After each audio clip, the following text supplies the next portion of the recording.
Well, what's going on, Jetty Rockers? I did something pretty cool today.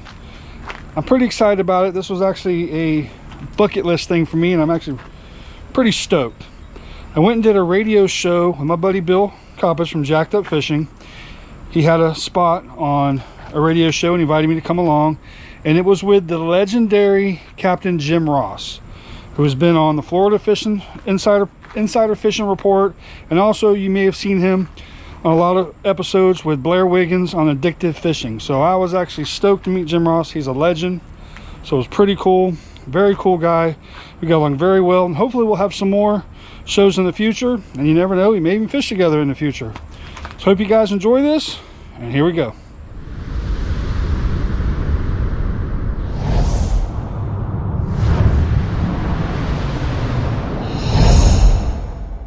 Hey guys and gals, hopefully you enjoyed this week's show. Got Captain Bill Coppage from Jacked Up Fishing and of course Captain Mike from Jetty Rocks. I tell you what, these guys are going to be back on the show real soon because we had a blast today, a lot of great knowledge, and I tell you what, these are two cool guys. If you get in the Ponce area, make sure you give them a call, go on a charter, but enjoy today's show. Hey guys and gals, welcome. It's another edition of Catch a Memory Outdoors right here from Central Florida. We are not on live remote for a change. I think this is the first day in almost a month since we haven't been on live remote somewhere around the world.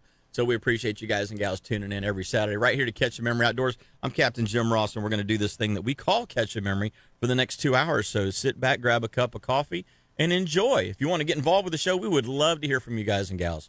321-632-1000 is our call-in line. You can give us a shout right here at the studio in Cocoa. And I got a lot of great stuff going on today. I got a surprise guest in today, too. I had called up Captain Bill and from Jacked Up Fishing, and I said, Bill, can you come in? And he's like, I could be there. And then all of a sudden, he's got his buddy, Mike Davis from Jetty Rocks Fishing coming in, too. Sure. So welcome to the show, man. Well, and first time on the radio or yes, first time? First time. Yeah, fantastic. Man, I appreciate you guys coming in this morning. Definitely. So, you know what? We got a whole lot of great stuff that we're going to cover today because, I mean, obviously, you guys are both out of Ponce. There's a whole lot of fish being caught up in Ponce right now. I'm hearing buzz, buzz, buzz, you know, whether it's inside, whether it's just outside, whether it's offshore. I'm hearing a lot of buzz coming out of Ponce Inlet. So sounds like it's going to be a good action-packed show today. Yeah. A lot of information, so appreciate you guys coming in. Definitely. Well, like I said, if you guys and gals want to get involved, 321-632-1000, you can call us here at the studio and get involved. You want to give us a fishing report? Hey, give us a call. We'd love to hear from you. You got a question? We'd love to try and answer that as well. Want to say good luck to those guys and gals that are out fishing I think this is the 55th, 54th, I don't remember what it is, 50-something, 56th maybe, annual FSFA tournament today going out of Port Canaveral. So good luck to those guys. Hopefully they stay safe out there, and it should be a good weigh-in out at Sunrise Marina this afternoon. We were out there last night, and it was a pretty good-sized turnout. So hopefully you guys and gals get a chance to get out there and see what gets weighed in today. Guys, I have been in Isla Mirada for the last month. And, you know, running charters down there, having a little vacation time with my wife down there, which really is not a vacation. My wife, dude, do you have a wife that fishes? Yes. Okay, does she, like, really like to fish? Yes. Okay, so then you understand where I'm coming from when I say this. I love my wife to death, but, dude, when we get on vacation in Isla Mirada, I feel like a rented mule. I feel like somebody's beating me. I mean, it's daylight to midnight, you know, and we are going because she's got to catch her fish. Yeah. You know, she's like, I want to do some yellowtailing. I want to catch a permit. And tarpon, oh, forget it. She's all about the tarpon. She's got me out there. We're sitting out there at night. Now, fortunately, the tarpon were feeding pretty good. Right. We had some good sessions, but it's like, okay, the sun's going down, you know, it's time to wind down, watch the sunset, you know, that whole chill. Get an umbrella drink. Yeah, all of those kinds of things, you know, and just relax and enjoy. And that sun's going down, and I can see the energy level going up because my wife's going, tarpon's about to bite, and she's rubbing her hands together. Oh, we gonna get some tarpon tonight, you know. Oh, yeah. I love my wife. Yeah. But golly, she. I don't know if my wife's that hardcore, but my kids are. So I said when we had gone to Lazy Days for dinner, right? And we get the hogfish Lazy Days style, or we'll take our own fish in, like we have some yellowtail or some mangroves or something. We'll have them do it up, and of course that's one of my favorite ways to have fish is that panko encrusted breading with the key lime drizzle and the little cheese baked on it and the tomatoes and scallions and all that kind of stuff. It's just delicious. And it's so she's like, we got to go to dinner. It's like 3:00. We got to go to dinner. We got to go to dinner. We got to go to dinner. So we got to go now. Because come 6:30, 7 o'clock, we're rigging tarpon rods, right? And by 8 o'clock, we're catching tarpon. I mean, that's just how this works, So I took a picture of us on the upper deck there, kind of looking out over the flat. And of course, they come out every day at 4:30, and they take all of the scraps from the fish that they clean for the restaurant and dump them off the dock right there. And of course, the tarpon know that. At 4:05, you start seeing them kind of trickling in. By 4:15, there's way more there. And then by 4:27, the latecomers are like trying to get there. You can see they're swimming fast, to swim to the dock. They're coming across the front of the restaurant there. And the nurse sharks are all coming in, and the jacks are all coming. Everybody knows that at 4:30, it's feeding time. It's like a feeder. Time. Yeah, it's exactly what it is. It's like deer to a feeder, know. And so, that just energizes her even more. So I don't even know why we go there for dinner because. Oh no, she is so passionate about it, and I'm so glad that she is, because if I had a wife that was frustrated that I was going fishing, no, that wouldn't end well. No, I don't think any one of us three would have that problem actually. Wouldn't end well. So anyway, but yeah, I've been in the Keys and coming back here this week. Haven't even gotten in the lagoon this week, so it's kind of weird. I've done nothing but near shore and offshore trips. Right. And to my surprise, a lot of guys are like, it's kind of dead out there. There's a good kingfish bite here, a good kingfish bite there, but overall, not a whole lot going on. They're overrunning the fish. That's what they're doing. Yeah, they're going past. I have not gone past 75 feet of water this week, and we have had an incredible week. We've had cobia, we've had dolphin, we've had king mackerel, red snapper. Of course, with the red snapper come the sandbar sharks. Anytime you put a pogie down on a piece of structure, now you've got sandbars. Right. But sandbars are fun to catch for guys that, you get a guy from Missouri, yeah. Illinois, and he's used to catching walleye and catfish and bass, and you put him on a 220, 250-pound sandbar shark, with, 18 or 20 pounds of drag pressure on that thing, and all of a sudden he's like, whoa, They love it though. They love it. But I've heard this expression and I've kind of started using it. I was like, when you're bottom fishing, I used to call it hand-to-hand combat, as we all know. I mean, it really is. It's you get that fish out of the rock, or he's got you in it. 100%. It's hand-to-hand combat. It's tug of war. It's what you were doing as a 5-year-old kid in the sandbox at the playground. It's just the stakes are higher now. And now you got to get away from sharks and Goliaths. Yeah, and the Goliaths too. So I said, guys are like, I'm like, are you ready for this? Right. Oh yeah, okay. And then they get zing-powed, right? And you're like, I run the jack trips that we do the same thing, amberjack trips, and I can't express enough to them. They don't even realize until they hook up. They just don't realize it. Yeah. So you're like, okay, it's coming. Get ready. You got to rub some MAN on yourself, man. And I'm a lot too. I mean, a lot of MAN, because you're going to need some of it, right? And then so I came up with this new thing. It's like I said, this is the way when you're fighting a bottom fish. Okay, and especially a big bottom fish, a big gag grouper, or amberjack, a big south snapper. I said, you got to think of in your mindset, you got to be the third monkey trying to beat your way onto Noah's Ark. Okay, you're trying to get that number 2 spot. Okay, right. That's how bad you got to want it. That's exactly my saying to him. You got to want it, and you got to dig deep. You got to dig deep. Yep.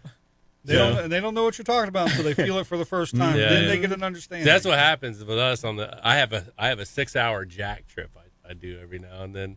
It's pretty fun because we just go out there with iron jigs, and we go out there and just get them quick. Speed jig them up, buddy. And as soon as they hook them, they just sit there with them, and the fish is sitting down there just shaking, And it's like just ringing the dinner bell for a shark. You know what I mean? I'm like, you gotta get him, man. You can't play with him, man. So, oh man, it's but yeah. So, and yeah, this whole, well, I talked about it on this week's Florida Insider Fishing Report TV show. Is, that was our theme species because the West Coast red snapper opened up. So red snapper was our theme species of the show this week, and I kind of talked a little bit about my feelings on the red snapper on the East Coast, right? And just an absolute farce it is that they keep telling us that there's just, not the right age group, not the right size fish, not the right whatever. Recreational harvesters are killing too many, so that's why we can't have a season. It's just on and on and on, and it drives me nuts. Yeah, it just drives me nuts. Yeah. It's like, okay, if we're already killing them, then just open the thing up. Just open it up. If we're trying to drop down and get a gag, a scamp, a fire truck, a whatever, and we're inadvertently hooking red snapper because there's so few of them on the troll even. Yeah, on the troll. On the troll now, because too. there's so few of them, right, that we can't keep any, but we're hooking so many of them that we're killing them as dead discards that now we can't open them. I mean, it's like you can't have your pie, You can't have either side of that argument. You can't win. It doesn't make no sense. No, none. Their data's pretty skewed. And so it's like, look, if we're killing that many anyway, just open it up and let everybody have one. 100%. Or 2 per boat, 3 per boat, something. Right. Something that you can have. And that way you don't have to worry about the dead discards. You're actually utilizing the resource in a much, much more responsible way. I don't know. But anyway. I just know that they're killing a lot of the our sea bass population's gone up in ponds. Gone. Used to be a big one here. Yeah, so. Out of Canaveral, the charter boats, the Miss Cape Canaveral, the Orlando Princess back in the day, the Canaveral Star, all of those boats used to come in with stringers of sea bass. Stringers. And now if you catch one, it's like, wow. Yeah, and that's just from red snapper. That was the same thing back in the day. The Critter Fleet used to get them, the Sea Love and the Sea Spirit. You don't catch nothing anymore. Once in a while, you'll get one that's 13 inches. Maybe. But if you put them on the fish stretcher. Like you ain't catching greenheads like you used to back in the day. No.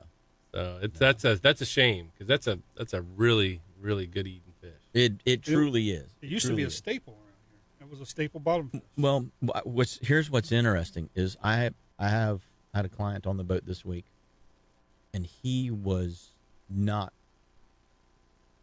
I'm just going to say he was a little light on testosterone. Okay, he wasn't built the way the rest of us are built. Right. And he was just kind of slowly turning that handle, pulling, and I'm like, oh, this thing's going to get sharked so bad. It's just, here it comes. And he got 3 fish up. And I was like, wait a minute. They weren't fighting. They were just kind of swimming around, and he was just slowly lifting them to the surface. But the piece of structure we were on was very difficult for them to actually get us in it because there isn't much to that piece of bottom. Right. So he did lose 1 or 2 that did, but it was surprising to me that by not fighting, like there's 3 in my mind now. There's 3 things that happen. Either you don't fight it quite hard enough and it gets sharked because it's struggling. You fight it properly and you rip it away from the shark before the shark can physically run it down. Okay? Right. And that's what most of us do. Right. But this was that, the snapper just happens to be swimming around kind of thing. It just happens to kind of be coming a little higher in the water column. And it took 7 minutes to get this fish out of 70 feet of water to the top. And then it swims up and there's no shark behind it. Because he wasn't frantic. It was really weird. And I'm like, maybe there's something to this. There sure is. And then I started looking at it in the same light. Okay, when I go to a place, let's say I go to the Tug Wreck. Okay, let's use that as an example. The Tug Wreck is a really good inshore wreck. It's halfway between Sebastian and Port Canaveral. Right. And we catch a lot of different kind of species around that wreck throughout the year. It gets bull sharks on it. And I'm not talking about little bull sharks. I'm talking about them big ones that are half the width of the, half the length of the boat half the time, weigh 600 pounds or more. And these things are just massive, but they've always got 3 or 4 or 5 cobia following them. Right. Okay. Well, what we do is when we're slow trolling for king mackerel, the sharks come up. They want to see what's going on. They hear your motor. They come up to it. Well, as soon as I see them come up, we throw the chugger. Right. And then the shark gets excited on the big chugger plug on those Rapala explodes, and so he's all excited about it, but he's always got the cobia with him. Right. So what we try and do is we try and pitch a bait to the cobia, hook the cobia, and then open the bail, because the cobia knows something's not right, and he'll turn and he'll swim away from the shark in the opposite direction of wherever the shark's going. He'll swim away, and then I'll turn the boat around and I'll go follow that fish, and when I'm far enough away from the wreck, then we'll fighting them, right? Then we'll start putting the pressure on him and trying to get him to the boat. And that works pretty good because he's not frantic. But if that cobia is on that bull shark and you pitch that whatever to him, that jig, that pogey, that whatever, and you stick him and you start fighting him, he is toast. The shark, he is just bush hogs him down. Just he's gone, And it's like, okay, well, that was kind of futile, And so it was, in my mind, all of a sudden, I saw something in a new light. And you always say to yourself, I want to learn something new today. And even though we're on the water, how many days are we on the water here? 200, 300 days on the water. It's like, I want to learn something new today. And I think I actually learned something new, potentially, about red snapper fishing, at least on that particular spot, because the relief is so small that the fish don't really go back to the relief like they would on a bigger wreck or something like that, where they're going to just take you in there. So, well, guys and gals, we'd love to hear from you if you want to get involved with the show. Those of you out there on Facebook, good morning. We'll say good morning to you guys here shortly. But Captain Jim Ross, Mike Davis, and Captain Bill in the studio this morning. So Bill Coppage jacked up fishing, for those of you guys and gals that remember the last time he was in. We are going to take a short break, and then we're going to come right back after these messages. Well, guys and gals, we're back. I want to go to the Facebook page here. I've got, looks like we got quite a few guys and gals on this morning on the Facebook feed. So welcome to the show this morning. We appreciate you all tuning in and seeing what's going on. I was saying before that we don't have, I didn't have really the ability to do the Facebook Live when I'm out on live remote, because we're actually using the call-in line for the studio at that particular time. And so having the ability to get back in here and say hey to everybody. But, we've got Mike Delator's on this morning. Jeff Kranick is on this morning. He says, I shaved my back for this. Okay. John Kipp, good morning, sir. Hopefully you are getting ready to get out there and catch some fish as well. Jesse Dance, good morning. Sid Thilseen. Hopefully I got that right, Sid. And if I haven't, when you see me next time, then Thyssen. Correct me whenever you see me. Please do. I'd love to know how to say it properly. Thomas, good morning, and a whole bunch of others. Joey Mundo, a whole bunch of other people out there watching this morning. So we just wanted to say good morning and thank you to you for tuning in every Saturday right here to Catch a Memory Outdoors. It's good to be back in the studio. You know what? We've got 2 special guests in the studio for those of you guys and gals that are just joining us. We've got Bill Coppage from Jacked Up Fishing, and we've got Mike Davis from Jetty Rocks Fishing. And Mike, this is the first time we've ever met. Now, I've heard of Jetty Rocks Fishing, but I'm not really a YouTube guy. Yes, I should be, but no, I just am not. So tell me, you do fishing charters. Yes. But you also have a really good following on YouTube. And so that's fantastic. That's absolutely great. And what a great way to market what it is that you do out there every day. That's actually how I got started in charters, was because of my YouTube channel. I started my YouTube channel back in 2017, and it just grew and grew and grew. And so many people kept hitting me up wanting to go fishing with me, saying, hey, can we go fishing? Can I fish with you? Can we do this? And I'm like, you know what? I need to go and get my charter captain's license. And actually, Bill and I went to school at the same time. We went and got our license at the same time. Gotcha. And so I did it, and it just bloomed into something I never imagined it would, and now I'm busy. Now, so having not known anything about your business, are you fishing? Are you a land-based business? Are you a boat-based business? Oh, a boat-based business. Okay. Yeah. But Jetty Rocks is just a name. Just a name. Just a name. I had a Facebook page years ago where I just posted pictures, and all my friends can post pictures, and I just called it Jetty Rocks Fishing because we all fish the jetties all the time. Right. And when I started my YouTube channel, I was trying to think of a name. I was like, well, I'll just use the same name as my Facebook page, and it just grew. Understood. Very cool. Never expected it to, but it did. And how many passengers do you typically take on a charter? I take 4 people. Up to 4. So like most, so you got a smaller boat. Yes, I got a 23-foot Seahawk. Okay. Yep. So like me, running a bay, smaller, center console type boat, take up to 4 passengers. So how's the fishing? I mean, this is May, and typically May is pretty good, but my understanding is that this May has not been as good as it could be. Fishing this year, I was telling Bill on the way up here, has been one of the worst years fishing that I've seen in a long time. Really? Everything's a little out of whack, and I don't know why. I'm still catching sheep's head. And I shouldn't be catching sheep's head right now. Now, you want to talk about out of whack. Okay, so that's interesting. So the Pololo worm hatch was way late in the Keys this year. It was the last, basically the last week of May. And normally it's the first or second week of May. So it was the last week of May. That's when the tarpon go absolutely goofy down in the Keys. You're in Ponce Inlet, still catching sheephead, which is basically a December, January, February fishery. The guy that I had on the boat Thursday fishes Pamlico Sound. He says there's already tarpon in Pamlico Sound this year. Already. So talk about goofy and the fish are mixed up. It is wacky. You got tarpon that are just getting ready to feed on the Pololo worms, which typically they stay there and then they leave after the Pololo worm hatch. That's the big push for me to go down there in May is tarpon fish in May down there. And then within a week, they're here. They're in Central Florida within a week after that hatch. He's like, they're already in Carolina. They're up the Neuse River right now, in the Neuse River in Pamlico Sound. They're already up there this year. Wow. Crazy.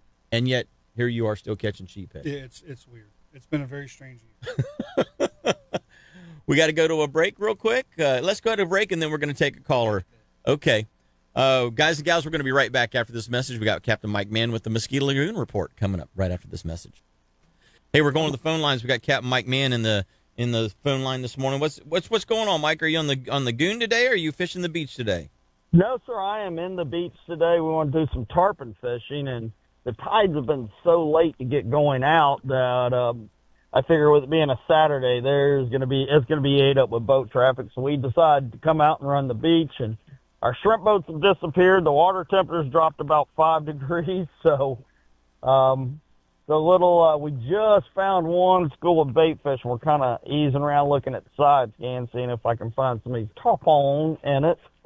But it's been an interesting week. It's been a kind of yo-yo-y. The tarpon bite's been really pretty decent in the river, but you got to wait for that outgoing tide, and that's when when that tide starts really cranking, they seem to be feeding a little bit better.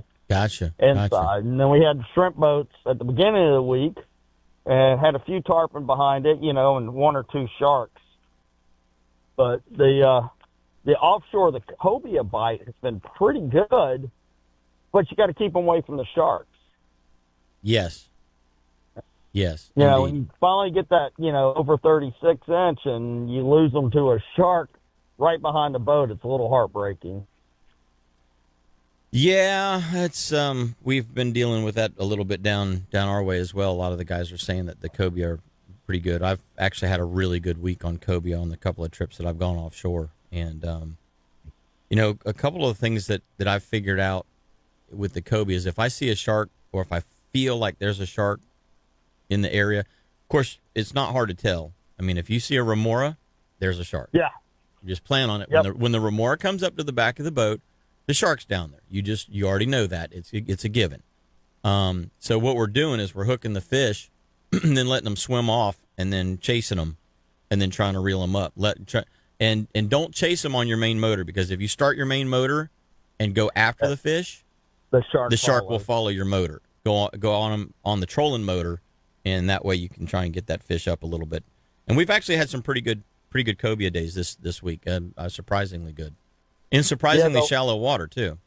Yeah, the one that I haven't gone out real deep because it got a little bumpy further out, but I've been fishing in 50 to 65 foot of water, and we've done okay. Yeah. Now, what we had was that we didn't know the shark was around, and we were about a minute from gaffing, and then all of a sudden we saw a big white flash, and 40 inches of fish disappeared. Mm-hmm. But it's kind of interesting. As soon as that wind switches a little bit more west as opposed to south, we've been getting a little upwellings. And I'm, finding some warmer water between Ponce and Canaveral. There's like a little pinch point where I've been finding a little bit warmer water and a lot more bait. But definitely, the pogies are popping up, and then you'll have them for a day or two, and then you can't find them for a little bit. And you got to run around, and once you locate them, it's had fish in it. It's just finding them and finding them up on top. Yeah. So I did not fish tarpon yesterday, but on Thursday I fished tarpon in that weird overcast that we had. Yeah. I guess we had an occluded front that was sitting over the top of the state. And I ran from the steeple at 9th Street South all the way up to pad 41, and then ran on up to pad 39 and almost to Playa Linda. And anywhere in that stretch, Mike, I did not see any groups of tarpon at all.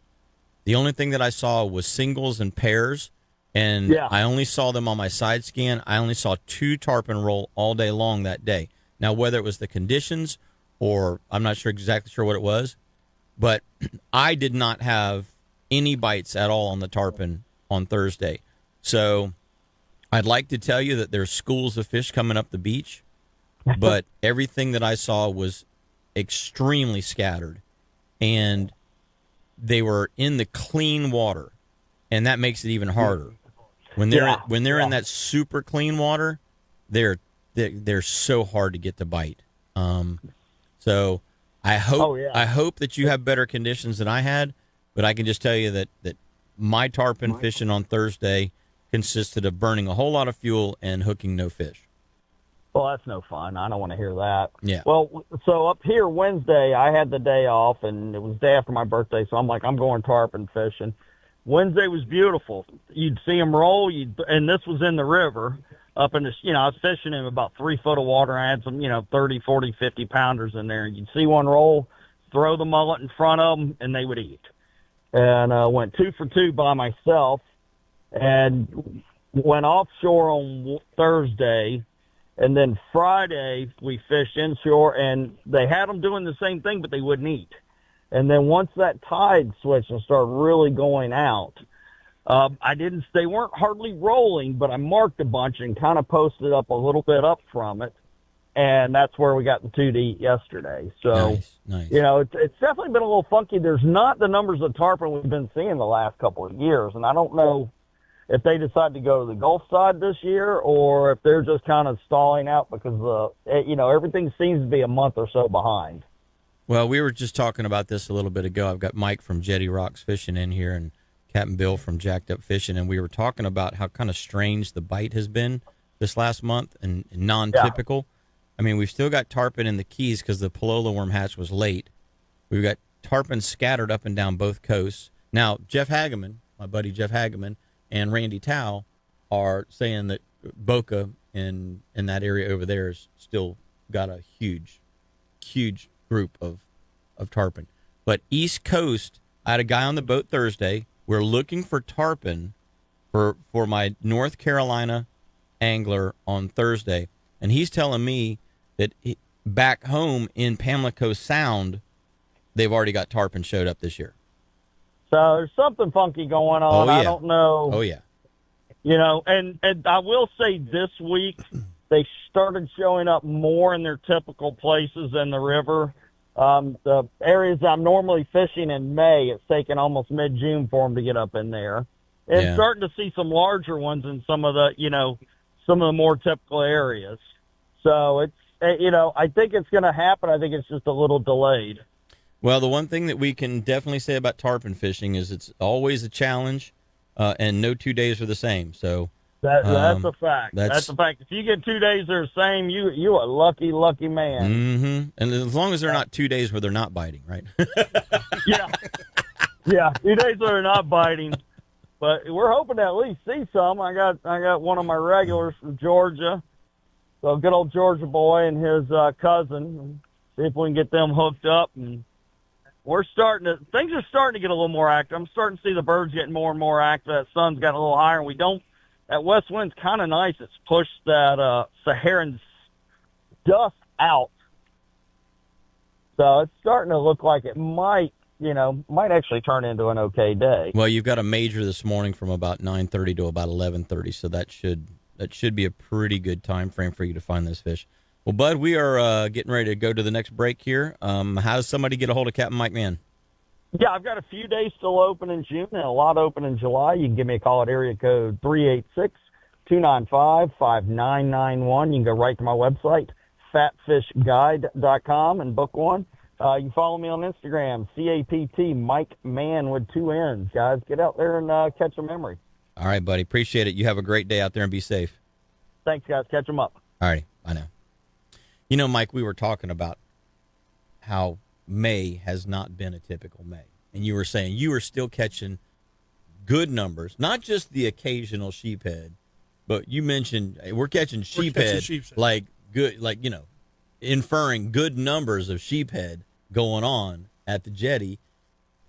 That's not necessarily a bad thing, because there's a lot of other things that are out of season right now that you can't keep. As an example, for Canaveral guys, we can't keep redfish. Now, north of the inlet or north of the North Bridge, you can keep them. But, when you can throw a black drum and a couple of sheephead in on top of that, well, that's a nice little drum slam with some nice fillets. Snook's out of season, so we can't keep those, even though they're crushing it right now. So whenever customers come to me and they go, hey, we want to catch something to eat, I'm kind of scratching my head going, well, there's not a lot to do as far as filleting type fish from the inshore waters right now because of, the seasons and that sorts of thing, or the fact that they're just not here. Like, as an example, sheephead, just not here. Black drum, just kind of not here. There's a few black drum are still little spots here and there, but man, it's not what it could be. That's for sure. So, you were mentioning sheephead. I mean, are you specifically targeting the sheephead? Not specific. Trying to target inshore mangrove snapper. That's a lot of what my clients want to fish for. They want to fish for snapper, flounder, and weak fish. They want to catch because they want to bring stuff home to eat. Right. And while you're fishing for that stuff, we're catching a lot of sheep and occasional black drum. How about flounder? Flounder, they're starting to trickle in a little bit in my area, but it's not like it was last year. This time last year, I was limiting out every trip. I mean, I'd go out and I'd have 4 people on the boat. We'd get our limit in 2 hours. This year, I'm getting 1 or 2 a trip.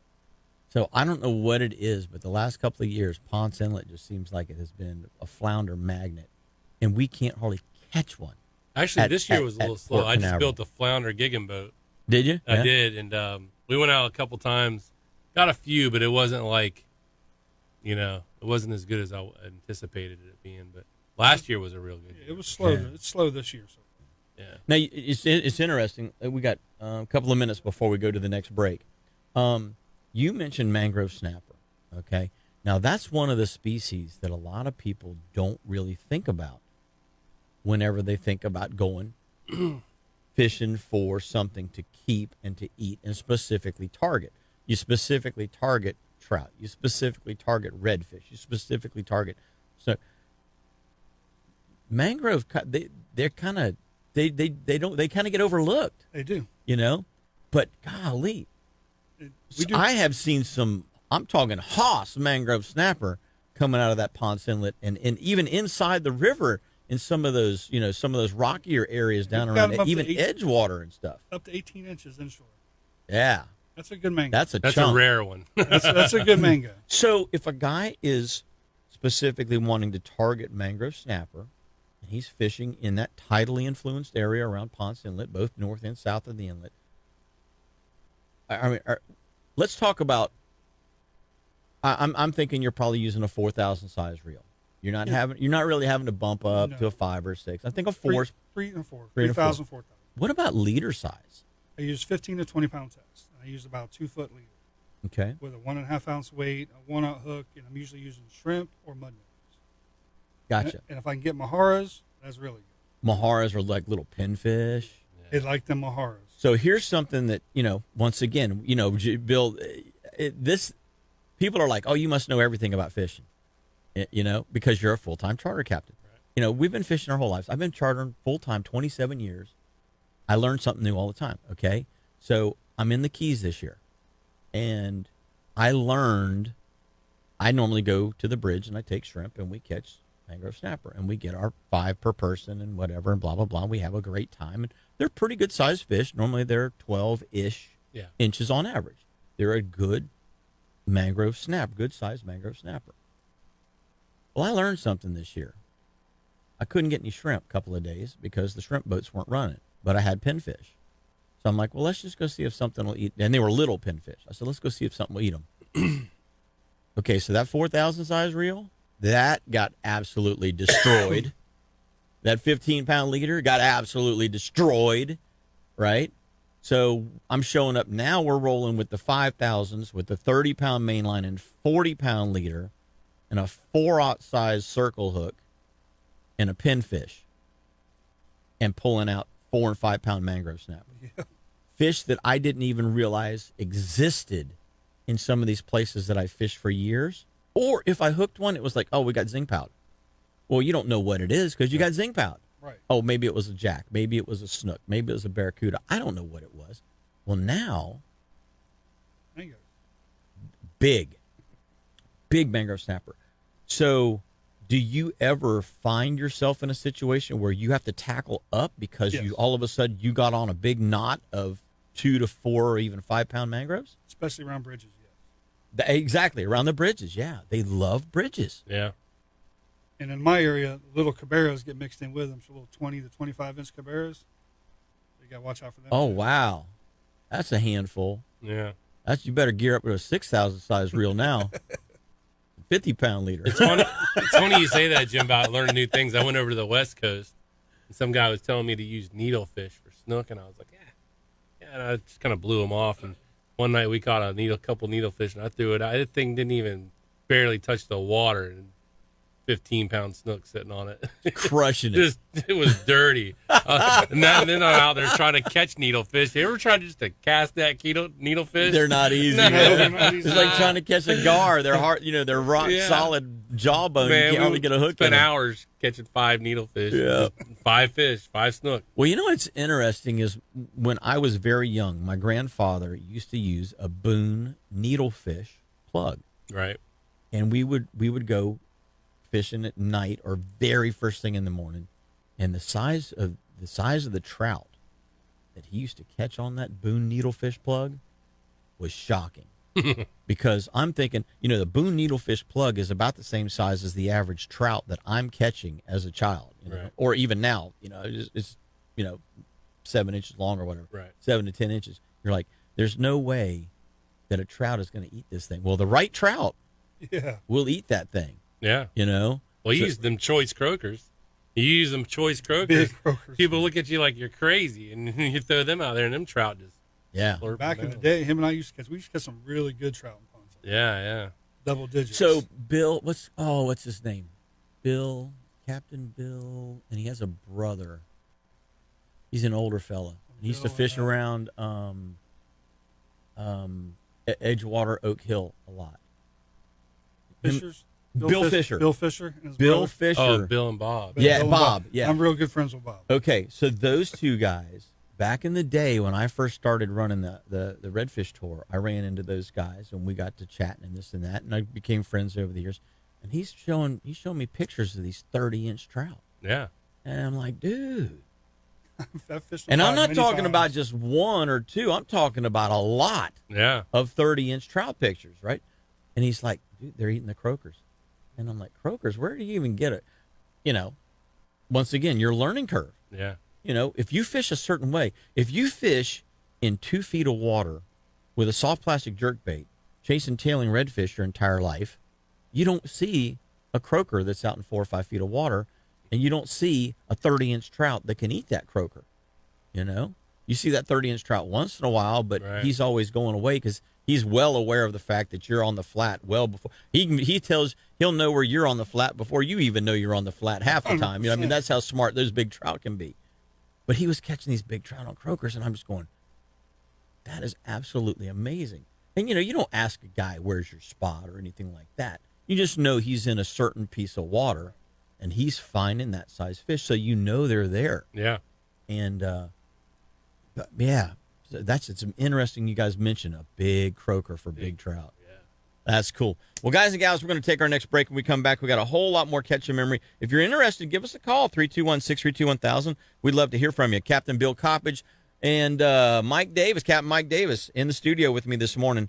Don't go away. We're going to be right back after these minutes. And you know there's a couple of areas that are really, really good, and then there's a couple of areas you can go to, and it's like nothing Nothing at all. it looks good. Yeah. So one of our show listeners is on Facebook, a fellow named Shay Hobby. He fishes that Titusville area a lot, and he's been doing really good. You know, the grass is starting to come back in many places, which is obviously a positive. Of course, the bait fish have showed up, but he's like, man, I'm just right now there was no predators in them. I'm hearing that same sentiment all up and down the lagoon system, is that the water's looking better. The grass is coming back. There's clams being put back in. There's oysters being put back in. Everything is getting better, but the predators aren't here. Are you guys kind of feeling the same thing up and around the Ponce area? Definitely. And I think it's due to pressure. Yeah. That's what I think it is. You're getting a lot of pressure nowadays from everybody's out there fishing nowadays. You know, us professional guys are out there fishing. The non-professional people out there fishing. It's just the fish are getting a lot of pressure, so they're having to move around and do different things that they didn't normally do. There's only so many spots. Yep. Yeah. And there's more people. What is that? The statistic is, you know, thousands are coming in every day to Florida. Yeah. I mean, it's a fact, man. You can see it for sure. So you think just sheer pressure alone. So how do we fix that? I don't know. I mean, personally, here's what I would like to see. I think CCA, the Coastal Conservation Association, I think they're on the right track. Okay, we've gone out, we've caught broodstock fish from the East Coast. They've taken them back over to their Duke Maritime Laboratories. They've bred them out, and now they're restocking the East Coast. Would you guys, if you when you went to renew your fishing license this year, if they said, hey, you can opt in for a $5 extra charge to help restock sea trout and redfish in the lagoon system, 100%. I'm kind of the same way. Yeah. Or even make it a mandatory. Hey, you're part of the user group. If you want to have a better experience, then you can kick out another $5, and you can help with a restocking program, and they can start putting hundreds of thousands of more redfish and hundreds of thousands of more trout back in the lagoon waters. I feel like, now, with the exception of something catastrophic, you know, whether it's some kind of a sewage spill or some kind of a heat wave where we get an incredible amount of algae or some kind of other toxin, other than something extraordinary happening, I feel like the lagoon is in good enough shape now and has enough bait fish back in it now that it would support additional predator fish. Maybe I'm looking at it, you know, as a glass half full versus a glass half empty, but that's just the kind of guy I am. I see where it was 5 and 6 years ago, and I see where it is now. And to me, I think that it could support those extra fish. 100%. I would love to see FWC get actively involved in a restocking, a legitimate restocking program, not one of these half-assed, we're going to do it everyone. I'm talking about a real deal restocking program. And I think every angler out there that buys a fishing license, I mean, $5 is not much. No. You know, Well, you can't buy a cup of coffee hardly anymore for $5. Right. So I think there's a double-edged sword on both that. I agree with the restocking, but until you're, I mean, I don't know if you've ever, and I'm sure you have, you've spent some time on a shrimp boat, shrimp trawler. Oh yeah. I mean, you see the bycatch on each one of them. The How amount, many shrimp the amount trawlers? of the amount of bycatches. You know, they're catching little croakers, and they're dead. Yeah. That's what brings the sharks and everything behind the boat. Their discard. I mean, you multiply that by thousands of shrimp boats. That's where the redfish go to spawn. All fish go to the ocean to spawn. And that's right there, 3 miles off is right there where everything's spawning. I'm seeing shrimp boats now a mile off the beach. You know what I mean? So it's crazy. I think. Well, I've seen them as shallow as about a quarter mile. But you know what I'm saying, right? Yeah. Like They're, that's a where lot they're of not bycatch, supposed and to be. No. You're kind of shooting yourself in the foot at the same time. You're saying we're going to restock. Well, that's where all your redfish and your croakers, and that's the same family. A redfish and a croaker are really the All in the same. drum family. Yeah. So, we gotta look into that a little bit. It all goes back to pressure. That's part of the pressure. Yeah. I mean, that's a lot of bycatch you see on a daily basis when they're dragging them. And I like shrimp. Don't get me wrong. I love them. I eat and the I'm a heck out of commercial shrimp. guy through and through. I grew up a commercial fisherman, but I think if you're gonna look at something, I think you need to look at All of it. the whole picture. Mm-hmm. Nobody ever says anything about a shrimp trawl, and nobody. Well, So- because they don't have cute little turtles and things like that. They get caught in the net and get drowned, right? And, everybody loves a But sea so, I turtle. mean, it's this thing. I just see that a lot, and it kind of frustrates me a little bit. And I'm willing. I'm for conservation. Yeah. Like I don't think they're looking at the lane snapper right now. We were just talking about on the way up here. An 8-inch lane snapper is a keepable snapper. No. Let's go ahead and just raise that up to 12 Raise inches. it up. That's what I was gonna say. 12. Let's make it 12. legit. Let's Yeah. make it 12 So, inches. let's just go ahead. Like maybe not 10 per person, maybe 5. Yeah.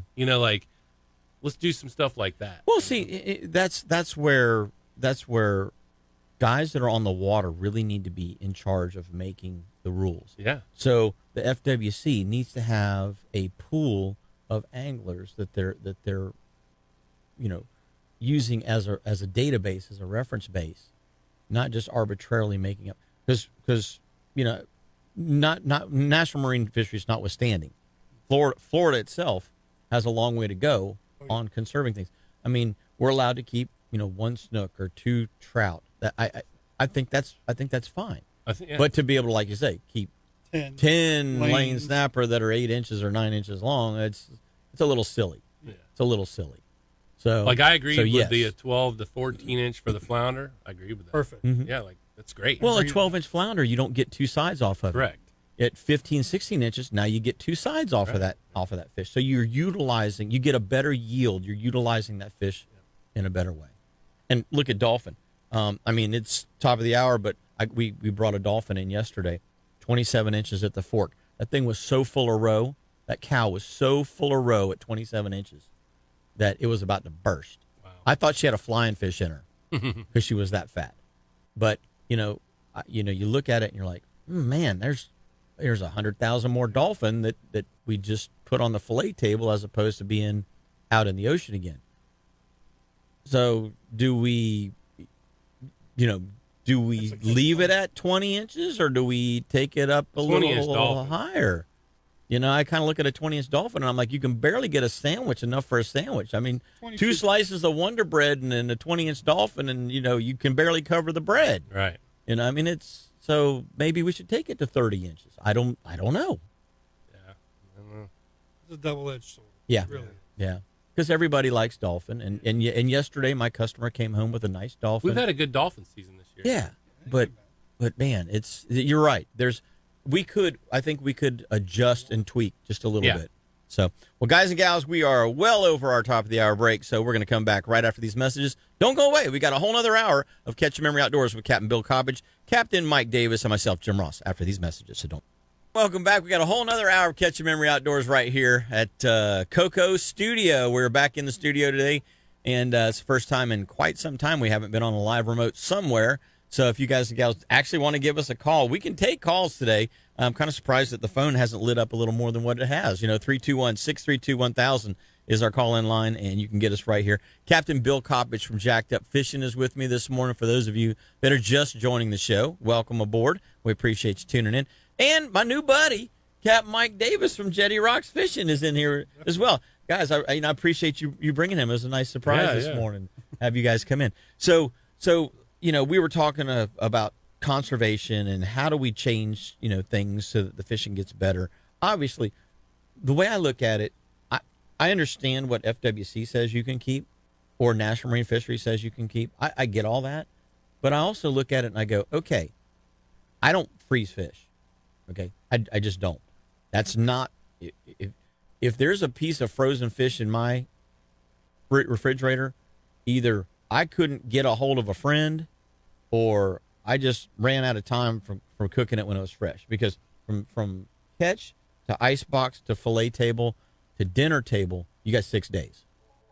6 days. Right. If that fish goes on ice, he can stay in the refrigerator 6 days before you really need to do something with him. You either need to cook it or you need to freeze it. And so you don't see frozen fish in my house. But then again, I'm the same guy that's like, okay, I got a snook 3 days ago that I'm gonna eat or whatever. And hey, I got another one today and my customer's like, hey, do you want some of this? I really have to consider, do I really need that piece of fish or not? And so a lot of times I end up giving fish away. Actually, I took a bag of fish to my cousin 2 days ago because I've already got a piece of fish in the fridge that needs to be eaten. I'm not freezing that thing. Here's some fresh fish. I took it to him. Somebody else can always use it. But I'm the same guy that will put the snook back in the water. I'm the same guy that will put the legal triple tail back in the water. Cobia is a little different. Sometimes I'll bring some cobia home because everybody likes cobia and it's not hard to give away. Right. But I'm the guy, I'll put that legal fish back in the water. I enjoyed the catch. I took the photo. I'll put it right back in the water because I don't want to be, I just don't like freezing fish. To me, you take 50% of the flavor away from that fish the second you freeze it. It just isn't the same. I don't know. My wife, man, she eats a lot of fish, and I freeze. Well, another thing is when we're going offshore, you're catching a bunch. You got a box full of fish. In the case of a tuna or something like that, but I'm talking tuna about don't freeze. Yeah, I mean, you not very well. No, I wouldn't even freeze. But in the tuna. case of an inshore fishery fish, yeah, I don't need to keep a limit every single day right. or That's a bring different a fish story, home every single day because they're readily available. So I'm like, why would I freeze anything? And B, I just don't like the taste of a frozen fish as much as I do a fresh fish. So, for sure. When I look at my enjoyment or my utilization of that fish, I really like fresh fish a whole lot better. So I think that we personally can regulate ourselves a whole lot better. Yeah, definitely. It's not, you don't have to fill the cooler but every you're time. asking a big feat. Right, it is. It takes some self-discipline. You can drive down US 1 and hit any bridge on a Saturday, and there's the exact opposite of what we're talking about. Well, let's go to the phone lines and see what the Naughty Diver's doing this morning. Captain Mark Gibson's calling in. Good morning, buddy.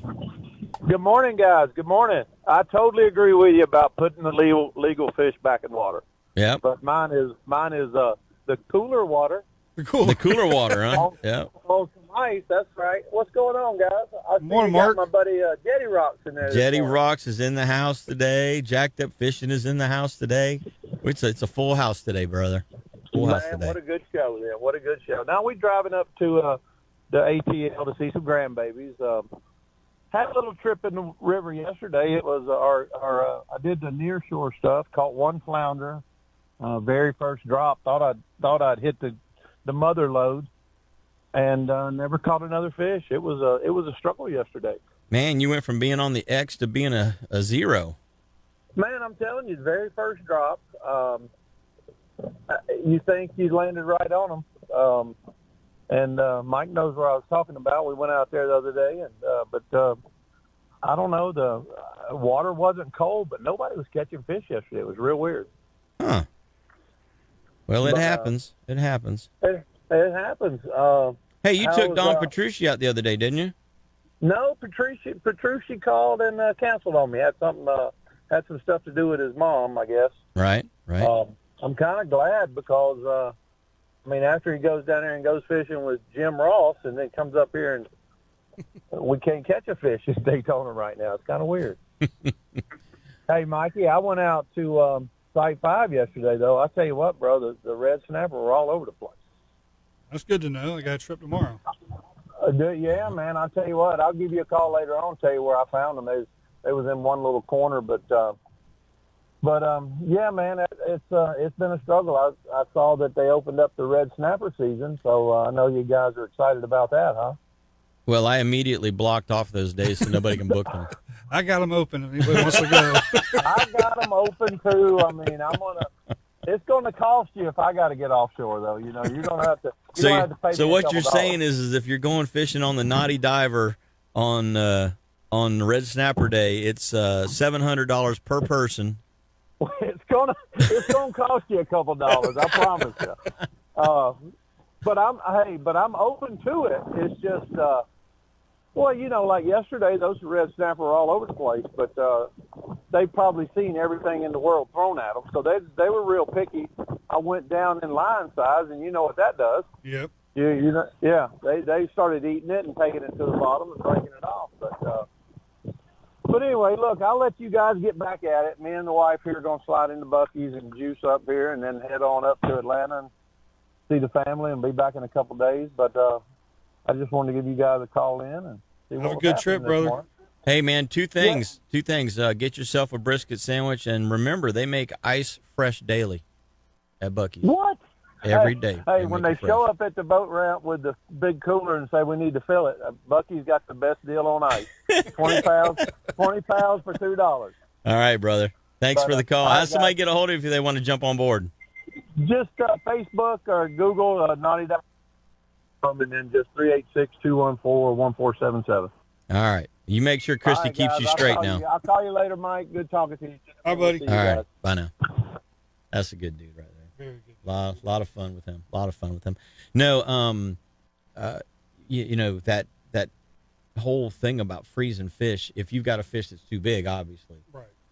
there's only so much you can do. But I think that the average person that has the ability to get out and go fishing, as much as we do here as Floridians have the opportunity to go, you know, you don't necessarily have to fill the cooler every single trip to consider it a successful trip. You know, I just look at, you know, time spent with a bent rod is not deducted from your overall lifespan. I'm thoroughly convinced that God gives you credit for that time frame when the rod has a bend in it, you know? And so when you look at that, it's like, I enjoy going out and catching fish. And I can't tell you how many triple tail I put back in the water this year, you know, because we already had our limit.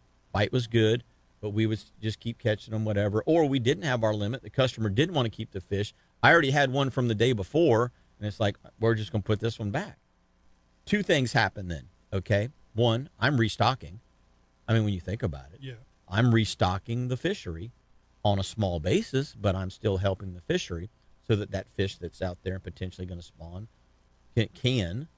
And two, it's the next customer that comes, and it's not so much in a tidally influenced area or like you go offshore, you know, Bill, you're offshore, you're 100 miles offshore, and the tuna are coming through, and you got to do the best you can with putting as many in the box as you can, because that's a long run, and you're charging guys a lot of money to take them out there.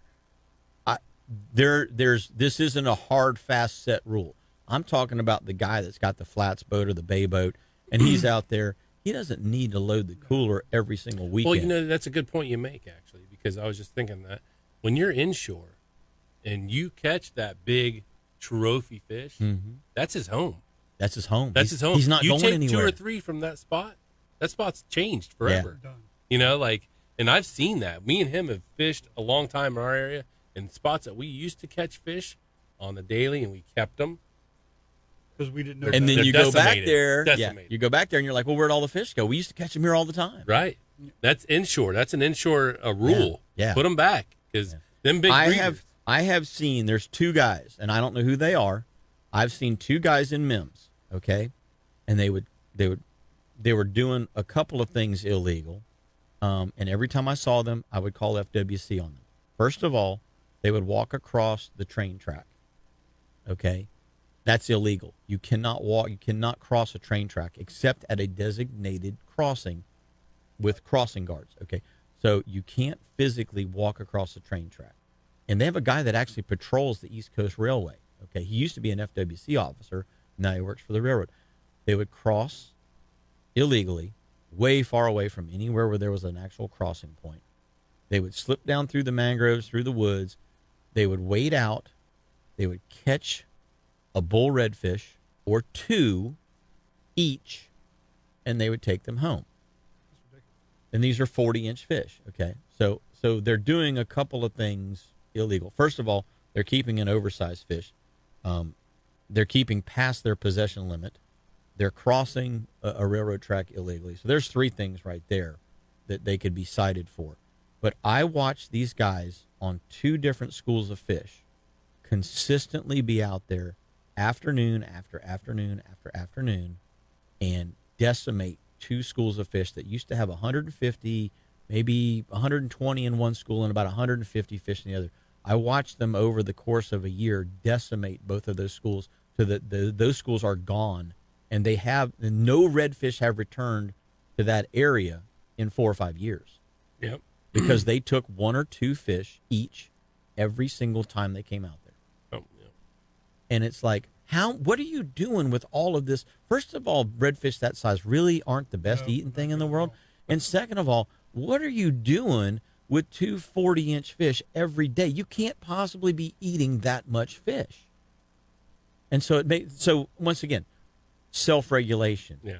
There are guys that are just going to break the rules. They're going to do it. Those guys, obviously. And I'd holler at them, hey, man, you're not allowed to keep those fish. And they're like, they gave me some expletives and, showed me a finger on their hand that, is reinforcing that expletive. And, but unfortunately that happens A lot. But us, most people would like to go out to the river, catch fish consistently, and have a good trip. And I think the measure of a good fishing trip is, did I fool a fish? Did I trick that fish into eating an artificial lure? Did I feed that bait? There's a lot of little nuances to fishing that create a smile on my face rather than, hey, I put something on ice in the fish box or in the cooler. I just think that there's more to it than that. And I think that sentiment, if we can perpetuate that sentiment in our anglers, I think that everybody will have a better day because we'll all be enjoying the sport for a different reason, maybe, or seeing it in a different light or a different perspective. But we're also putting fish back in the water so that the next time we go, there's another one to catch. Right. So, guys and gals, we're going to take our next break. If you want to give us a call, we'd love to hear from you. If not, we're going to keep on talking because I got Captain Bill Cobbage and Captain Mike Davis in the house this morning, and we're going to be right back after these messages. Welcome back. We appreciate you tuning in every Saturday right here to Catch the Memory Outdoors. We're going to go right to the phone lines. Who we got? Oh, we got Captain Jeff Cranick from the Coastal Sportsman on the line this morning. Good morning, buddy. Hey, good morning. How you guys all doing today? Doing good, man. Doing good. How are you doing? You get that boat rewired? I'm heading out for some parts right now. I'm getting her close. Yep.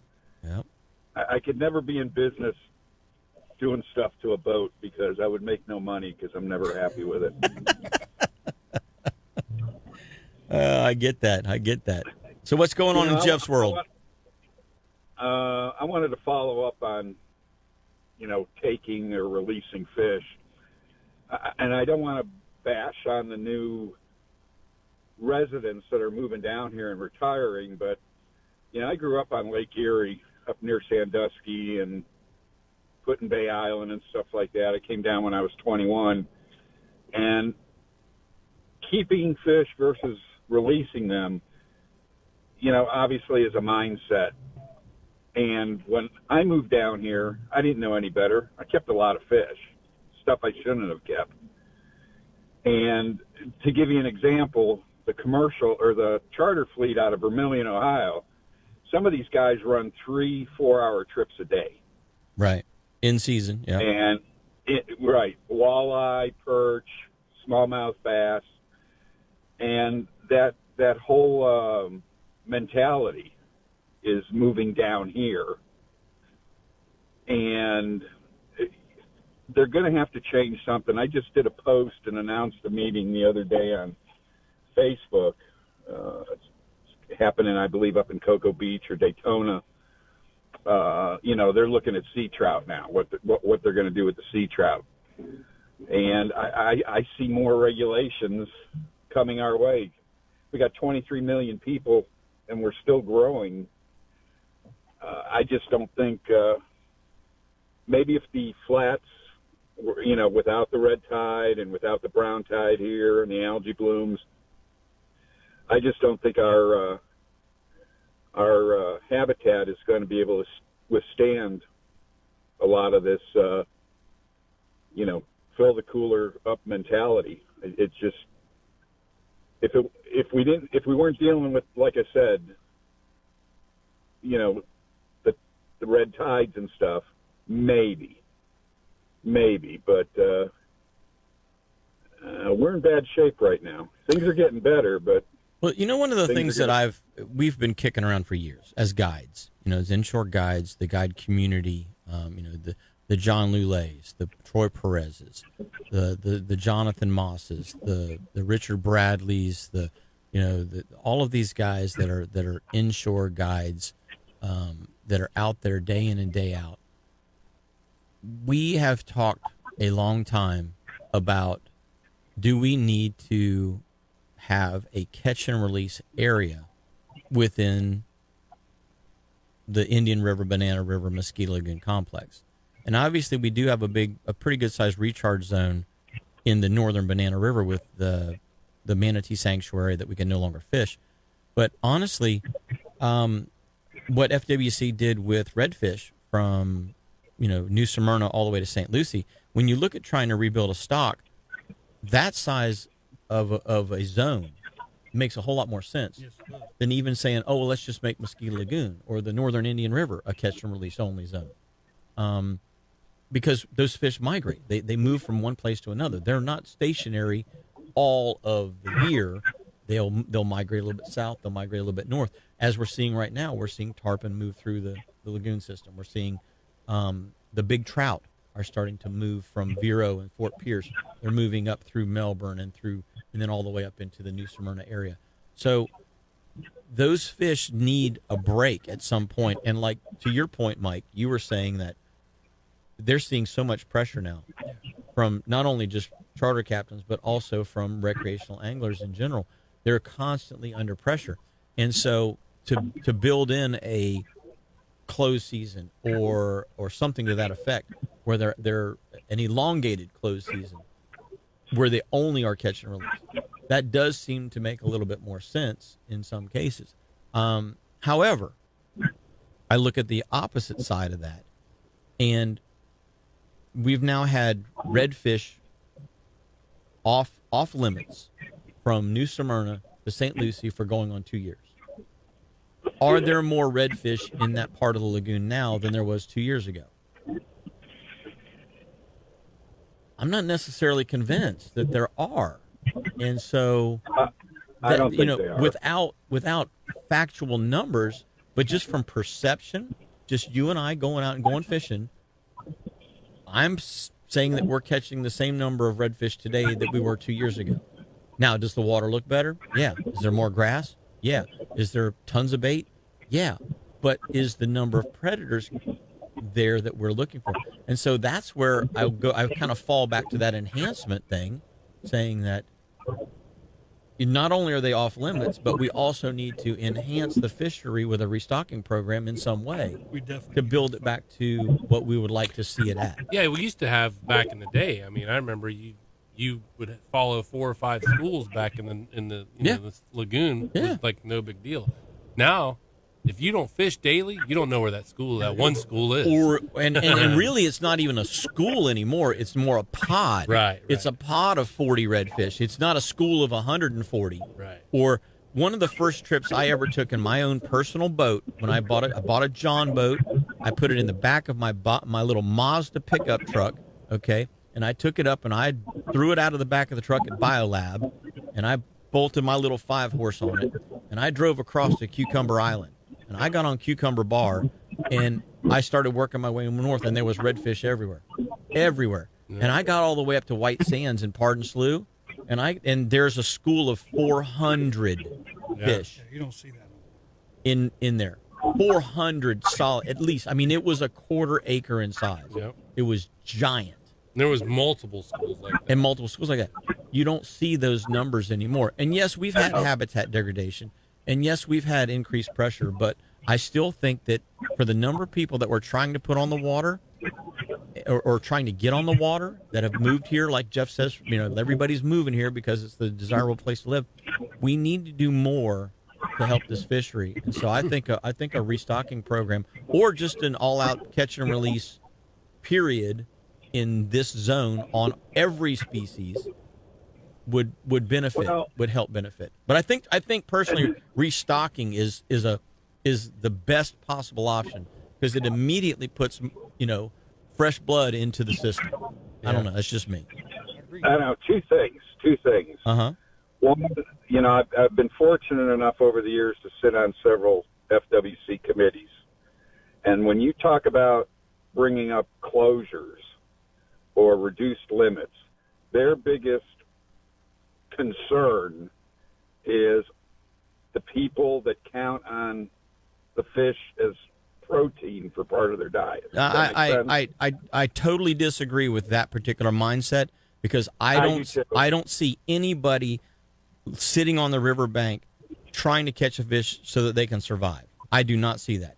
We have so many government assist programs right now with so much free money. All you got to do is go get your EBT card, and now you got $1,000 worth of product a month, and you don't have to sit on a bucket on the bank. You can go to Publix and you can get crab legs and lobster, which is what I see happening with an EBT card. A lot. Yeah, and the second is we sit on these committees, we attend these meetings, but we're the guys out there that are out there every day, and I'm talking the guides. Oh yeah. And we're not. When it comes to the commercial guys, there's groups that can afford the lobbyists. Well, our group can't do that. So it's either you attend the meetings yourself or as a group, or you keep getting run over by FWC or one of the water management districts. It's a double-edged sword. I heard somebody make that comment this morning already, but it's a double-edged sword. Yeah. Engagement from the professionals within the industry or concerned anglers within the industry would go a long way. You're exactly right, Jeff. The water management district, I ran into one of their biologists that was making some rules, and he'd never been on the property. But he's making rules about that property. Yeah. I said, let's go on. Let's get the airboats. Let's go take a ride and show how your silly rule is going to impact not just the charter guys, but it's going to direct the what happens with the habitat. Yeah. And they're always 2 years behind. And you know me, Jim, a long time. I'll tell them at those meetings, we told you so. Oh yeah. And yeah. Well, that's you do a good job of telling them things that they don't want to hear, but they need to hear. That's for sure. Well, hey, bud, we are up against our next break, so we appreciate you calling in. How does somebody get a hold of Captain Jeff if they want to do some coastal sportsman stuff? 321-863-9182, or catch me on Facebook, Captain Jeff Cranick of the Coastal Sportsman. All right, buddy. And I will see you this afternoon for some crawfish. I am building that appetite right now. I'm getting ready to tear into some mud bugs. I'll talk to you in a little while, Jimbo. All right, brother. Take care. Hey, gang, we're a little past our usual break time, but we're going to take it real quick. When we come back, we've got a whole lot more, so don't go away. Hey, we're going to go back to the phone lines. We got Orson's calling in this morning. Good morning, Orson. Morning, Jim. How are you? Doing good, buddy. How about you? Not too bad, man. you're talking about my favorite stuff, and I heard about the red snapper thing. So, I know you know what I've been up to lately. I thought I'd call in and share with your folks a little information about the Study Fleet private vessel research project that FWC is doing for bottom fishing and red snapper. Yeah, so you were fortunate enough to get one of the lottery picks, and you've been able to go out on one, or is it two now? Is it one or two of those trips? We've done 2 trips. 2 trips. 2 trips. Yeah, and you got to fish north of the 35 line, so north of the VAB. Okay. And it's been really cool because we all talk about these fishing regulations, and I'm a recreational guy, never been a professional. And it is mystifying on how all this stuff works, but it's pretty cool to participate in the process now and actually collect the data that they're going to use to shape, future regulations for bottom fishing in general, grouper and red snapper and all those little bottom fish offshore. So it's been an educational experience, I'd say, above all else. Well, the one thing that I am really happy about, I mean, I'm not really an offshore guy. I get out there once in a while, but it's not my forte. But one thing that I'm happy about is the state of Florida is no longer accepting the junk science that National Marine Fisheries is trying to cram down all of our throats. And they're saying, hey, we're going to implement these programs like the one that you've been picked for. Let recreational anglers go out, have a chance at trying to catch snapper. Okay. And in your case, I think you get up to 36 per trip on the permit that you have. And saying how many snapper can these guys bring back to the dock in one day? Okay. How, honestly, is there enough of them? Is there not enough of them? If you catch 2 per person, 3 per person in a day, I would say that you can no longer call them a 3-legged unicorn, the rarest animal ever to be known to man. Okay. You can stop with all that. Okay. Which they've been trying to cram down our throats for years. We all know that they're the most prolific species on the reef, and they've taken over the reefs. They really have. To your point, Bill, you were saying you can't catch a sea bass, you can't hardly catch anything else because of the red snapper. But when Joe Recreation can go out, recreational Joe can go out there and he can come back and he can catch 15 or 20 or maybe more red snapper in one day of fishing, something needs to change. And so the state of Florida is now taking all of this data, and Orson, if I remember correctly, they're videotaping the entire event, right? Yeah, they installed a GPS tracker and video camera system on my CV. So they got 360-degree views, and the reason why they're doing that is they want to see everything you catch. They want to see if you can lift the shark up in the barracuda just so they can see it on camera. They want to count that too. So it's not just what you catch; it's what you bring up. Everything you're hooking. You understand everything you hook. They don't want you to take any risks. Like that one time, the first trip we caught a white shark, so we weren't going to haul him into the boat, obviously. But they want you to hold up, and it's like if a snapper gets bit in half by something, they want you to hold up the head so they can mark that down as okay. Yeah, that was depredation. So it's pretty comprehensive. But here, I'll share some thoughts though. What you're saying about a lot of red snapper, and it's like, yeah, there's a lot of red snapper out there. I mean, you can see them on the bottom finder and stuff like that.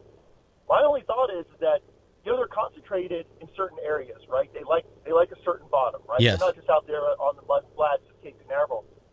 So I kind of understand from talking to the biologists. So there's this thought process like, yeah, there's a lot of fish out there, and we can open the season back up. But I think like one of your other guests was saying, there's a lot of people here in the state of Florida.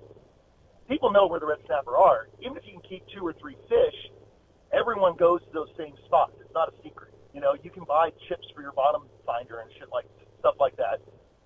I mean, if everyone only keep 2 or 3 fish, it could be just an absolute it could be like a snapper mini season, like every single weekend where people just absolutely just hammer the fish. I don't know. Is there enough to support that? That's the question, I guess, right? Is there enough fish out there to support, just being hammered every weekend by the weekend warriors like me? And there'll still be fish left over in a few years. Or even just 1 or 2 a boat, like a tile fish. Yeah. But once it starts, the novelty of it will wear off, and people won't be rushing to do it every day. Right. I think you're right, Mike. I think the novelty will wear off, and they'll just say, "Hey, it's one more species that I have an opportunity at." And I've kind of said that same sentiment for years. This whole, one day season where it's just a fiasco on the water. is ridiculous. It It's there's either enough for a real season, or there's not. It's simple as that. Yeah. Either have a legitimate season or don't have a legitimate season.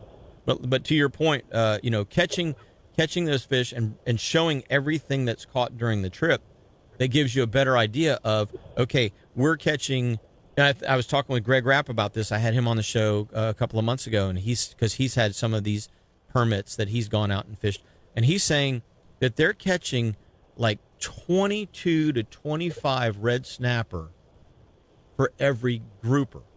Well, if snapper are as rare as a three-legged unicorn, then what does that make grouper? If you're only catching one for every 25 snapper you're catching, I mean, how rare are the grouper? Are they as rare as a two-legged unicorn with two horns? I don't know. That'd be a good video, dude, to go out and say, I'm going to go out and I'm going to target red snapper today, see how many I can catch. Yeah. In 4 hours. How many think you catch? I did an uncut video when I just went out there for an hour, and in 1 hour I caught 46. 46 red snapper. Yeah. It's so on some spots, but to Orson's point, everybody knows. Okay, this spot has them. I think it's different south of the point of Canaveral. Uh-huh. I think north of Canaveral, they're everywhere. Oh my god! Every piece of hard bottom has a red snapper. on it. Yeah. I think south of Canaveral is a little different. I mean, it's because there's less hard structure south of the tip of the Cape. You're right. Less artificial reefs, less natural reefs as well. Right. I mean, when I realized that it was absolutely absurd was the day that I pulled up on Buoy 2. Okay, Buoy 2 is at the end of the Southeast Shoal. It's 9 miles offshore. I'm coming back from catching king mackerel on 8A Reef. I come back to Buoy 2, and I said, hey, let's just stop by and see if there might be a cobia or something hanging around the buoy. Sometimes that happens. So I shut down. I idle past it. I look at my side scan. There's a big old knot of sardines or cigar minnows or something. There's some pilchard, some kind of bait halfway down on the chain. And there's a single big fish sitting right on top of the bait ball. What does a single big fish sitting right on top of the bait ball normally mean? Cobia. Exactly. Everybody knows that is, if you were going to draw a sounder, have the perfect picture, the poster child of cobia on a bait pod on your sounder screen, this was it. Okay. I said, get ready, guys. We're getting our cobia. We pull back around, circle hook on a pogey, flip it back, boop, hook up. Oh, there he is. Yep, we got him. We got that cobia. It comes up 15 minutes later. It's a 25-pound red snapper. Nice. What is he doing? Yep. What is a 25-pound red snapper doing? I'm not talking about 2 or 3 miles. I'm talking 8 or 9 miles from the closest piece of hard bottom, suspended in the water column on a buoy. What is he doing there? It made no sense to me whatsoever. We were going last year. We were going mangrove fishing up in St. Augustine, and it looked like a flats of redfish, and they were all red snappers on the top, just mouthing like mullet. It was crazy, man. Wow. I mean, acres of them. Yeah. Well, buddy. Jim, I think just to go to what I was thinking is, I think maybe more effective would be closed zones during certain periods of time to give all the bottom fish a break. We know where they're at. Maybe there needs to be sections of the bottom that for 6 months or a year it's closed, gives the fish a rest. They repopulate, and then you reopen it and you close another zone. That might be the better way to manage this, so it keeps the pressure from becoming extreme. Yes. In the area these fish are concentrated. Well, the other thing that I have a problem with is we always seem to open a season, this little quote unquote 1 or 2 day season that we get for red snapper, that they try to call a season. They open it during spawning. And that makes no sense to me. It's like, let the fish, if you're going to open the season, open it at another time of the year when they're not all grouped together in one spot spawning, okay? Because that makes them way easier to catch. Like, to your point, people know where to go to catch them. Well, if they're already on a spot and now there's more of them there because they're congregated to spawn, now to me, that's more damage than it is good. I mean, maybe I'm seeing it the wrong way, but it makes no sense to catch fish during the middle of the spawn. But that's where the politics come in, Jim, because there's actually there's a reason behind that I was told, is that they want to make sure that there's a period of time where the most recreational Joes like me can go fishing. If you did it in the middle of December or January, with weather, all of that, most likely the mini seasons, people would be able to go out and everyone would be angry and say, why is Noah doing the season during bad weather, blah, blah, blah. So they do it in the summer because they feel like we'll most likely get 2 days where most of the Joes, like me, can go out and go fishing in their pontoon boats and their flats boats and go catch red snappers. So that's the politics side of it. It makes zero sense scientifically to open a season during spawning season, but then everyone will be angry if you tell them, well, you know, that's when they spawn, so you got to go in January. That's actually the reasoning behind that. Well, there's got to be a compromise somewhere. Well, Bud, we are pushed up against our break. Well, we'll see what the data checks, man. The data will help. You know? Yes, I think the data is going to be huge in creating and formulating a good overall red snapper plan. So, congratulations on getting that and continued success on those trips. I'll get you a fillet, Jim. I'll send you some fillets, okay? Non-frozen fillets after the next trip. I'll make sure you get some.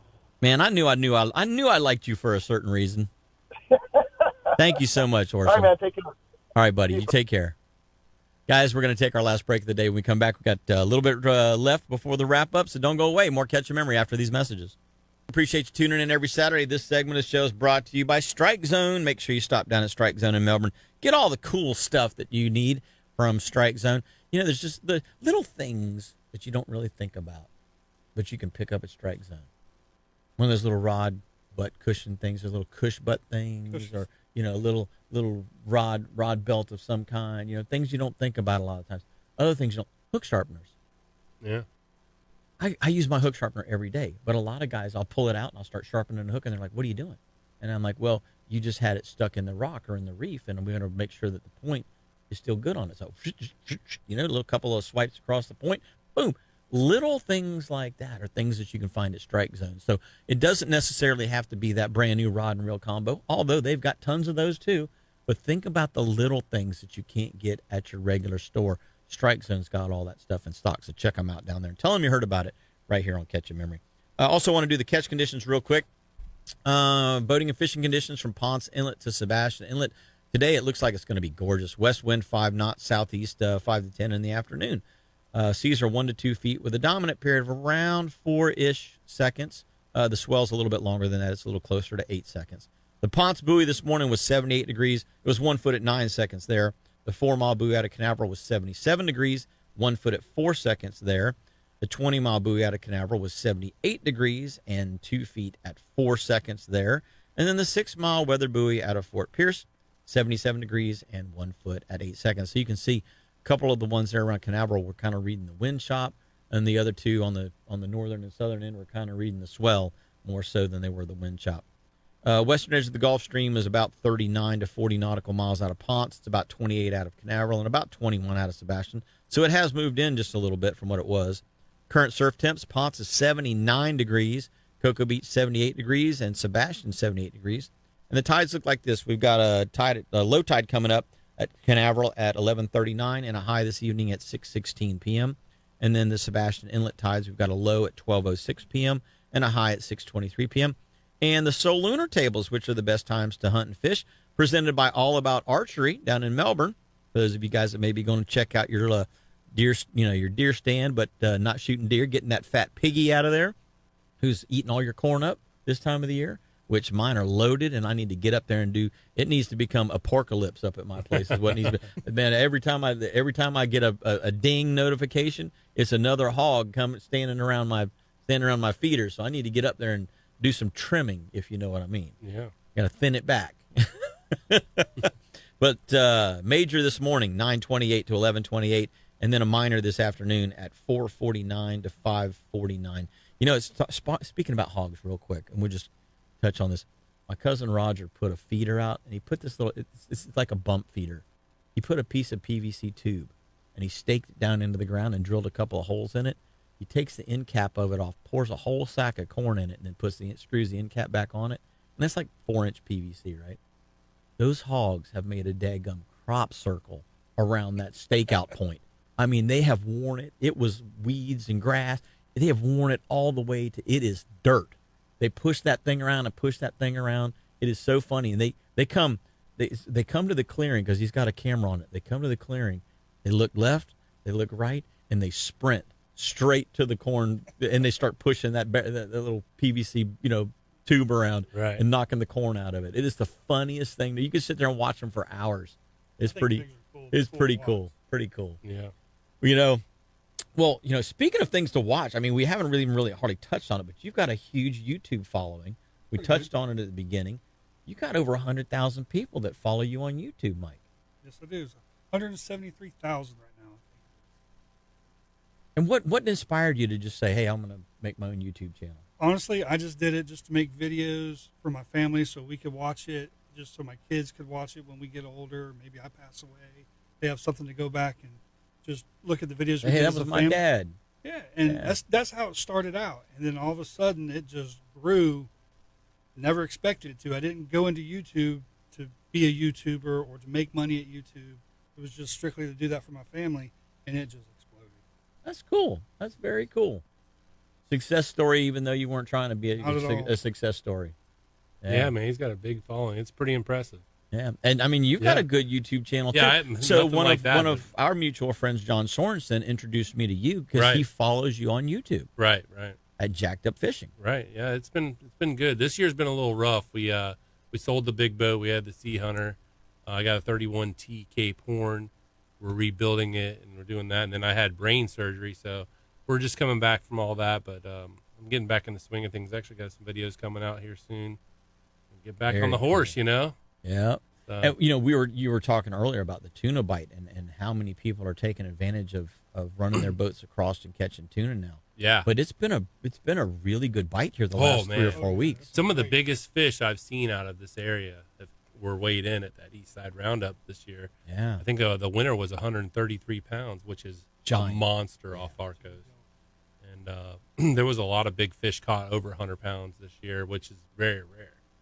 For our side, we're, biggest usually sees about 80 pounds, 90 pounds maybe. But now this year, people are stepping it up. Just like with the bottom fishing and even some of the inshore fishing that we're seeing, there is a lot of depredation that happens out, 100 miles offshore. Because there's a lot of big sharks. I don't know what those coastal, pelagic sharks are out there. I'm not sure what kind they are, but they're big. My last trip, we had a mako come. Really? Yeah, it was impressive. Yeah, there's that's a lot of fast fish too. And it is. It was. Yeah. It was crazy. I thought it was a tuna because I thought it was a tuna falling in it. It wasn't. It was a mako. It was on my last video. It was pretty crazy. Yeah, I've only had an opportunity to see 2 makos in the water. I've actually never seen a great white.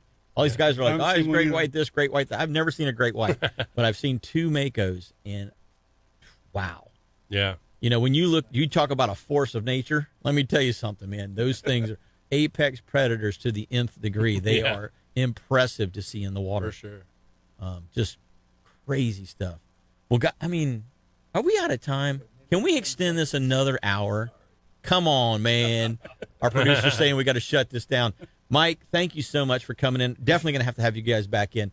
How does somebody follow you, get on the boat with you, do all those things? How do they get a hold of Mike Davis? Well, I have a Facebook page called Jetty Rocks Fishing Charters. You can follow me on Facebook. Also, my website is jettyrocks.com. Mm-hmm. And also my YouTube channel is Jetty Rocks Fishing and Outdoors. And if you want to call me by phone, it's 386-675-3890. Captain Mike Davis, Jetty Rocks. And, of course, Captain Bill Coppage, Jacked Up Fishing. Now that you're getting back in the saddle, how does somebody get a hold of you, buddy? JackedUpFishing.com is where you're going to book all your charter fishing with me. We're going to do 6 hour, 4 hour. We do all kinds of trips. Just go check it out. And I also have Facebook and Instagram, Jacked Up Fishing. Check it out. Jacked Up Fishing. Guys, thanks so much. I wish we had more time. Producer says we got to shut the whole thing down for the week, though. We're going to do it again next week. So hopefully you guys and gals out there are going to do exactly what Mike and Bill and myself are going to do this week. Get out there and catch yourselves a memory. What did y'all think of that? I think that was pretty cool. Hope you guys watched the whole thing because there was a lot of cool information there. We talked about a lot of things. And it was just awesome opportunity for me, and I was absolutely honored to be a part of it. So thank you very much, Jim. I appreciate it very much. If you guys could, you guys should tune in to that radio show. It comes on, I think it's on Saturday mornings. It's called Catch a Memory with Captain Jim Ross. You can also go to his YouTube page. I'll put the links to his YouTube page in the description area, so you can go check out his videos, because he records all those sessions, and also he makes some really cool videos out there fishing. So go check him out, show him some love, and I would appreciate that very, very much. Hope you guys enjoyed it. Thank you so much for being a part of the channel. Till we see y'all again, tight lines, Jetty Rockers. See you guys on the next one.